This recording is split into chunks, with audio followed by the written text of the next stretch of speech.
What are your best examples of people cheating the system? Viewer Edition. Story 1. When I was a kid, I had this game called Barbie's Pet Rescue. In this game, there was a collection of mini-games that featured one of the animals that you rescued. Most of these games would show how well you played by rating your session with gold coins, with 5 being the maximum. One such game was called Kitten Keep Away, in which you used the arrow keys on your keyboard to control a wind-up mouse and avoid getting caught by the kitten, which you choose before the game starts. However, I noticed that the game would start as soon as the mouse was set down, and if you didn't take control of the mouse right away, it would go on its own set path until it got caught going back and forth between the wall and the water dish. What made this even more interesting is that the kitten would never catch the mouse even when it was going back and forth between the wall and the water dish. Like, apparently all the animals were female, had to do was turn a little to the left and she would be able to catch it, and yet she would turn around and go the other way like it wasn't even there. So basically, I started playing the game by letting the mouse go on its set path, let it bounce back and forth for a while, watch the kitten wander around the area like a dunce, and then when I thought it had gone on long enough, I'd take control of the mouse and intentionally let the kitten catch it. Easiest 5 coins I ever earned, and I didn't even have to do anything. Also, to make the game more fun, I'd guide the mouse into a mouse hole, then watch as the kitten stared at the hole, waiting for the mouse to come out, and then jumped in surprise when the mouse came out a much higher hole and landed on her backside. That was always cute. It's so inconsequential, and I think that's why I love it so much. It's like, oh man, what are these crazy life hacks? Oh, you're gonna figure out so much. And our first big story is Barbie's Pet Rescue coin farming techniques, and I am so happy to hear it. That's so awesome. And especially that you remember it. We hold on to these little, useless bits of information from when we're kids, and they're so meaningful to us. And I do genuinely love it. I don't want to come across as insincere. This makes me so happy. That's awesome. Story 2. At my old school, we had accelerated reading, which was basically a way to force kids to read books for a grade. When I was in 8th grade, you had to choose a book that was a certain level, otherwise that book wouldn't count when you quizzed on the book. Turns out there were a lot of kids' books that had very high levels, mostly science books. So basically, all of us used children's books to get A's on our literature finals, and our teacher couldn't do anything about it. Story 3. We had a long line to get into the lunch hall at our school. They started making some skip-the-line passes for kids that were good.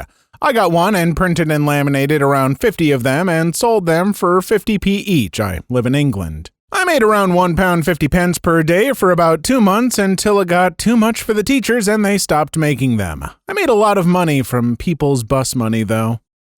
Story 4. With the popcorn hack, don't make an attempt if they've got felt tip markers at the concessions counter. The salespeople for drinks, popcorn, and candy at the local Fairchild Theater near me do, and they're trained to use those to scribble on popcorn tubs to mark them as already refilled. They also have ice cream, nachos, hot dogs, soft pretzels, kettle corn, and a full-service Starbucks-style coffee counter as well, but no option for refills, plus Coca-Cola branded ices as an alternative to fountain drinks. Also, kettle corn is normal popcorn, but with a noticeable amount of sugar added to the mix of butter and salt used to pop it, giving it a much sweeter taste. Also, don't count on the staff at places like movie theaters to be able to do anything if the arcade cabinets eat your quarters without letting you or your kids play because the theater, at least my local one, just rents out space to the actual owners of those machines. The best you could do is tell them and hope that the game's owners would be willing to fork over the refund or find time to service their equipment before some other loser gets swindled similarly.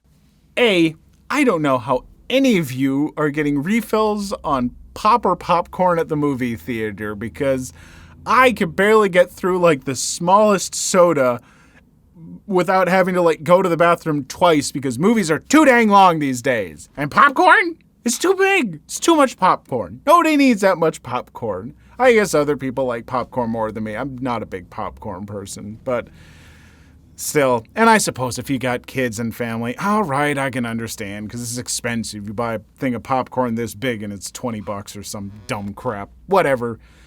Fine. I guess I've completely taken a 180 from the beginning of my comment. Goodbye. Story 5. Also, number 23 is the reason why 95% of websites can detect, based on the numbers, if a card is one of those prepaid cards and prevent you from using it. Difference is, if it's preloaded card like Green Dot or something like that, that's basically technically connected to a bank, but you don't ever physically go there. Those are usually good to use online. This is also the reason why a lot of sites now shut down services as soon as payment is not received. Story 6. In school, there was a rule that some teachers had that you had to have a clear water bottle not tinted to keep kids from sneaking in drinks like soda. But there was one kid who cheated the system by filling his clear water bottle with clear soda like Sprite or 7-Up, and I was lucky enough to have asked out of curiosity what he was drinking and learned this little trick. Story 7. Worked at a grocery store with a loyalty program where employees got 30 times the points. The card was also necessary to get any of the sales in the store, so when someone didn't have a membership and really didn't want one, I would swipe mine. They'd get the sale, I'd get the points that could be used to redeem all sorts of gift cards. Folks, I gotta tell you, if your grocery store has like a loyalty or a membership program that's free, just sign up for it. It's just free stuff. Who cares? I got one for mine and it gives me discounts on my gas, which is cool, I guess. But yeah, just get your own free stuff. It really doesn't take long. Story 8. My 7th grader used a sort of online book thing where it would give you an article and you would answer questions about it based on the reading score the system gave you.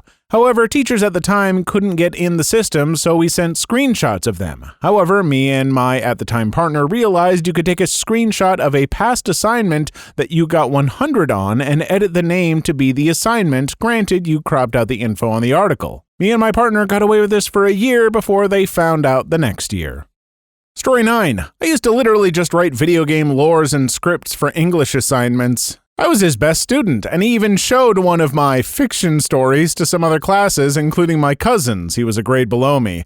I am surprised nobody ratted me out because that particular story was literally just a written version of OW1 Bastion's trailer, but instead of describing Bastion like Bastion itself, I replaced him with a sentry bot from Fallout. So just imagine that trailer except it's a sentry bot instead of a Bastion. Although it wasn't a complete copy though, I had to add a little bit to meet the word count. Another one is just me resubmitting the same essay every semester. This was a different class. The teacher would give us a 2,000-word essay every semester. Sounds a lot, but we had an entire semester to do it. I called his bluff, though. Ain't no way someone as busy as him is sitting there reading everyone's 2,000-word essays.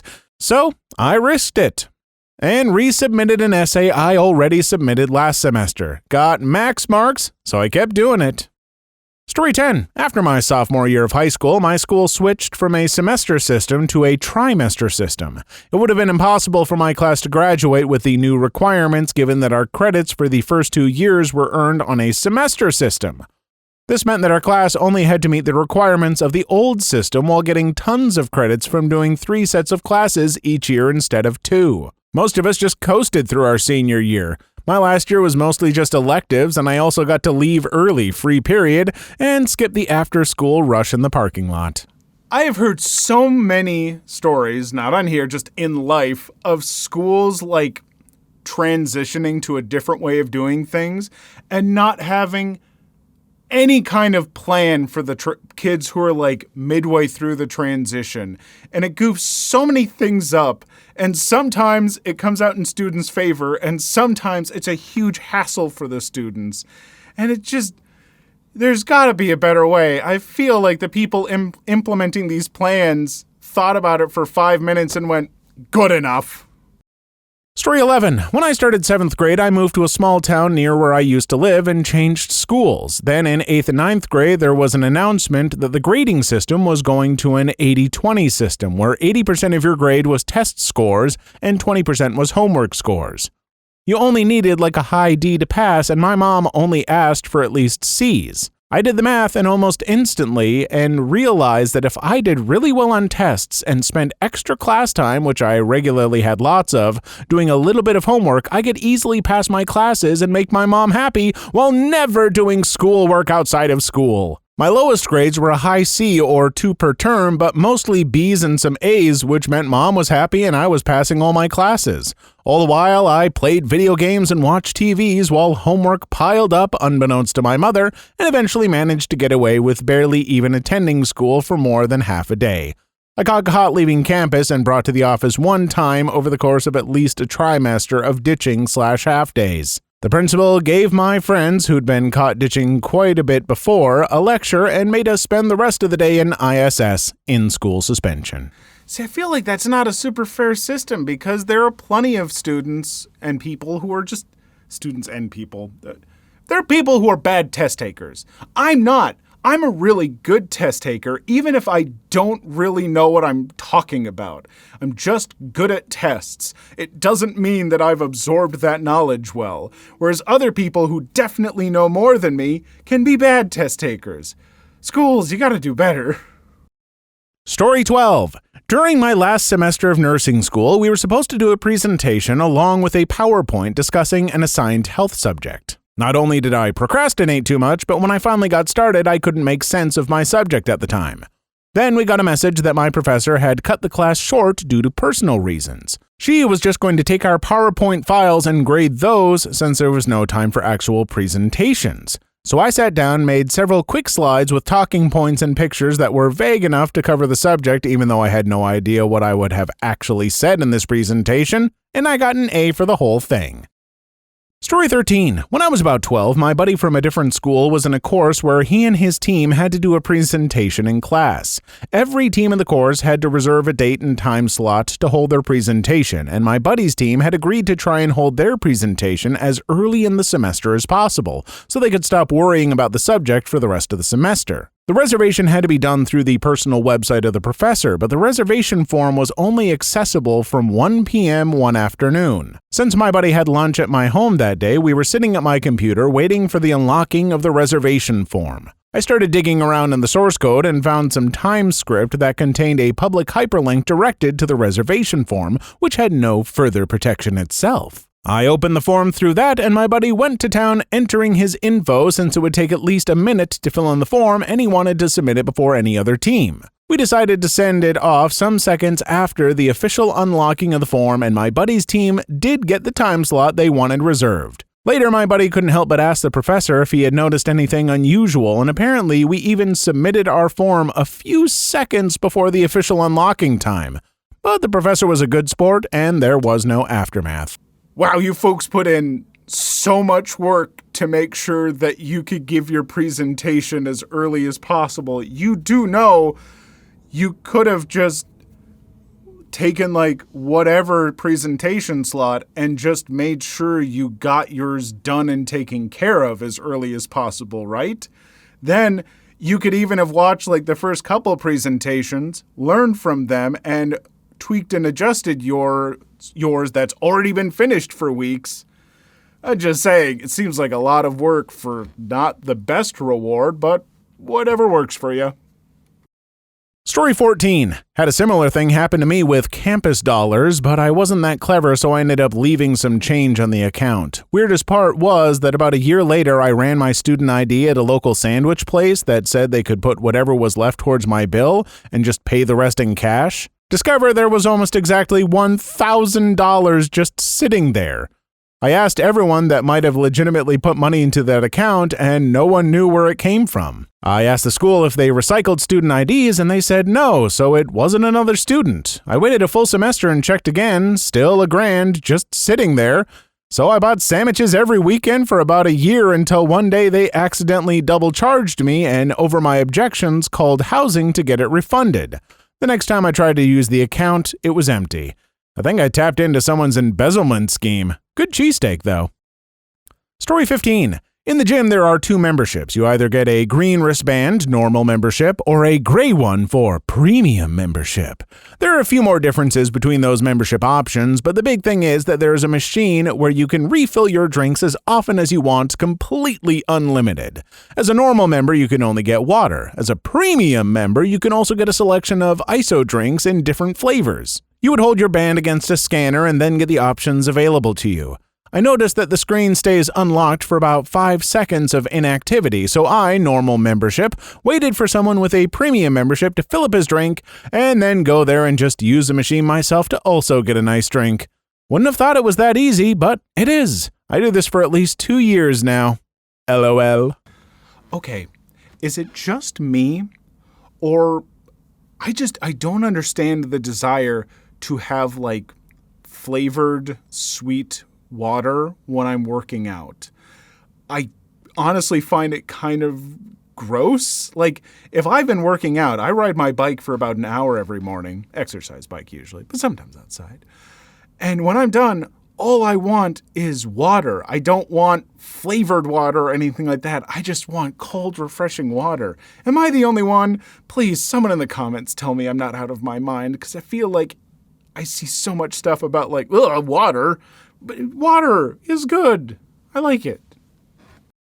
Story 16. I think my best was when I was on the East Coast and planned a trip to the West Coast. This was many years ago when the DC-9 airplanes were grounded for the back of the plane falling off in flight. Greyhound has a promotion at the time to see America and go anywhere for $69. My flight was canceled, so I got refunded and grabbed the bus, coast to coast for $69.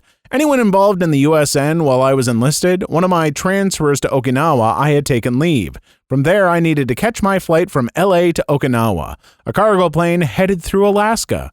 Due to priorities, I got bumped off my flight in San Francisco. They put me on a hop to Hawaii. There, I lost my seat again due to being military, was upgraded to first class on Hawaiian Air. There, they didn't have any open seats for 3 days. They put me up in the Halekoa Hotel on the beach next to the Hilton Hawaiian Village. After 3 days, there were no open military flights, so they put me on a civilian flight instead. With the delays, it was a nice alternative to my original flight, which became grounded in Anchorage, Alaska for 8 days. All in all, had a much nicer flight and beat my original flight there. Story 17. During COVID, my parents had a 4-hour time limit on the internet usage through an app. One day, I figured out that if I kept the application open on my browser and restarted it every 20 minutes, it would only show up as 5 minutes having gone by. So I'd pull up my anime episode on Funimation, let the episode play, and then reload the internet limiter so that only 5 minutes would have passed.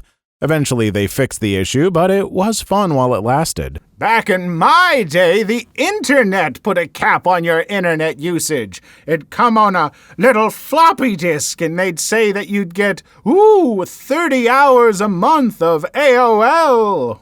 Ooh. Story 18.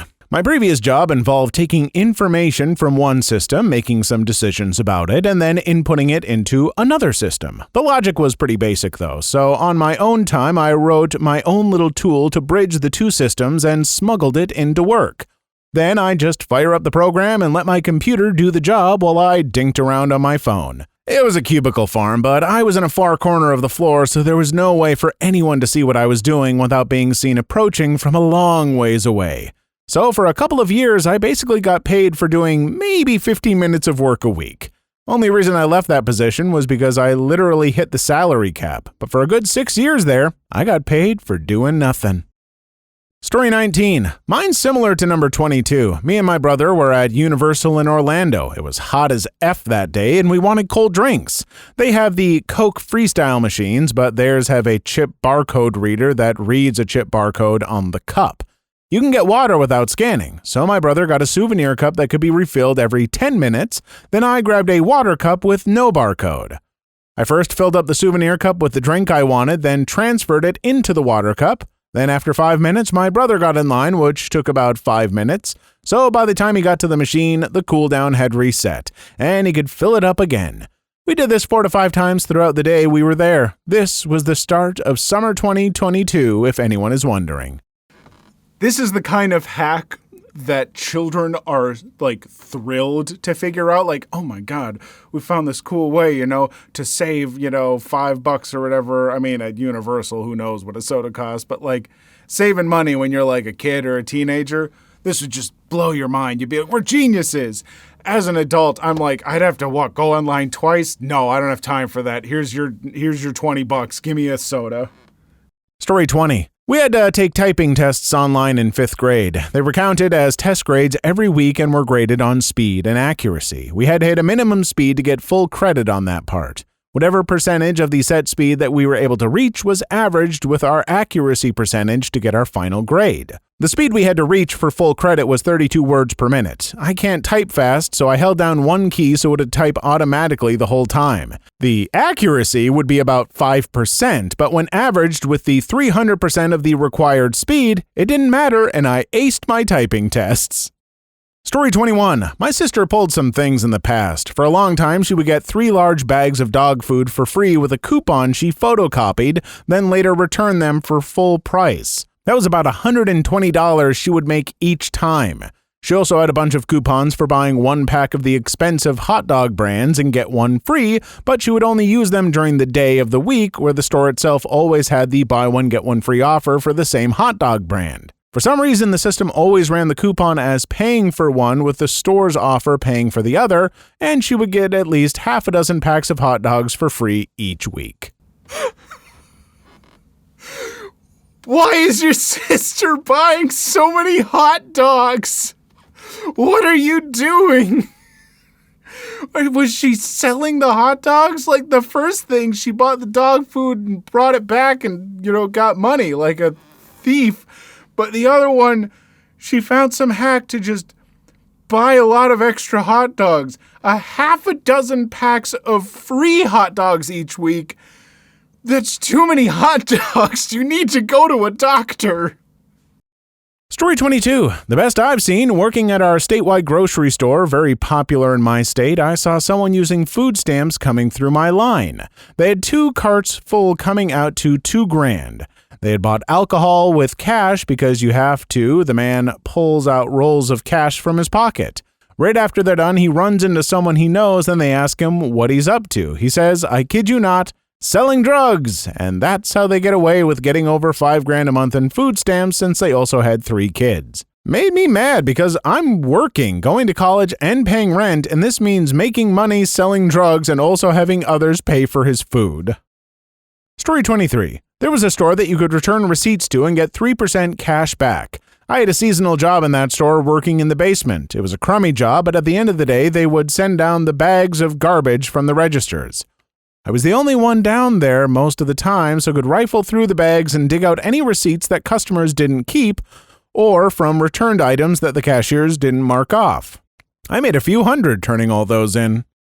Story 24. Actually not so special, but on a fairly large Minecraft server, I know, in 2015, you could trade in items you gathered either in PvP or on your plot and buy new items from the store, which you could also trade in for in-game money. My best friend and I noticed that you could buy stone for $4 a piece while selling stone bricks for $8 a piece. You could make 4 stone bricks out of 4 stone blocks. So we just went ham and were millionaires after spending just a few hours on the server. They never noticed. Story 25. I pulled a ask one parent for something, not get it, then as the other and get it from them thing on a Best Buy manager and normal employee. I had the receipt, the original box, and the whole 9 yards. It was even in the replacement period, and I asked the manager for a replacement. He denied me. Then I went and fake browsed around a little bit and grabbed the same model of Skullcandy earbuds, the grind model, and went to the other side of the store where the other cashiers were and explained my situation to him, leaving out the fact that I was just denied by someone above his pay grade, and he looked over my receipt, took the damaged product, gave me a new receipt, and I got a new pair of Skullcandy earbuds. Worth it. While I don't think that this is a great thing to do with your parents, because you should be open with your parents and communicate and foster honestness, both from child to parent and parent to child, but when it comes to big corporations, get 'em. Not officially. That's a joke, of course. I don't really mean that. Story 26. A well-known burger diner, let's call it diner, where I lived back in high school, had a free refill for drinks. Needless to say, I never threw away the cups I used to eat there. I just showed up, ate, and refilled the cups that I took home and rinse and repeat. As for the food, because for members, there's a voucher system in play where every time you order past an IDR equivalent of $50, you get enough points to pick a meal set for free minus the drinks. So I keep my high school friends updated on the diner, a menu, offer them if they want any instead of the cafeteria lunch. Cafeteria food was garbage and diner was quite the distance from the school and their houses in the morning, and let them pay with no charge. And not to mention, every time I take my friend or family to eat together, they pay through me. So even to this day, I'm a working adult pursuing my master's. I still get free drinks using their own cup that I washed at home, and free food using my membership vouchers, points left over from my high school days. So every time I visit my hometown, I never worry about food and water because guess what? The so-called diner is now a large franchise, and they kept the system going with the one close to my old home still going strong. Please leave your story in the comments. I would love to make a video on them in the future. Also, don't forget to like and subscribe.